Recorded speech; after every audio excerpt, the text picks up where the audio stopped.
Ida for refusing to put up a fence in my front garden. I live in the UK on the end of a street of terraced housing, all with small front gardens, about 15 feet each. Garden is separated by either a fence or a hedge. When I moved in there was a hedge between mine and the neighbor's garden, definitely on my side of the dividing line. After a half-decade of living here, the hedge had become disheveled looking and definitely needed to come down. I'll admit, I wasn't the best when it came to maintaining it. However, my neighbor both refused to care for the side of the hedge facing her garden, because it was my hedge, whilst also refusing to allow me into her garden to trim or maintain it.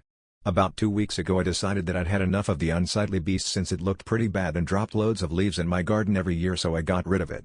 Doing this really upset my neighbor, who said that the hedge was the only thing denoting where my garden ended and hers began. This is not true. My garden has beds for plants around the edges and the one bordering her garden stops at the line of her small lawn area. You can tell whose garden is whose. She said that I had the responsibility of getting a fence to divide the gardens, since I was the one who cut down the hedge. I said I didn't want to get a fence and that if she wanted one so badly that she should get one herself. For some reason this made her really angry. I really don't think this is that big of a deal. If she wants a fence then she can get a fence. I agree with her that it looks rather odd having two gardens with no fence or border hedge or whatever, but I'm really not that bothered. I spend most of my time either inside, not looking at the border between our gardens, or at work, also not looking at the border between our gardens. Ida,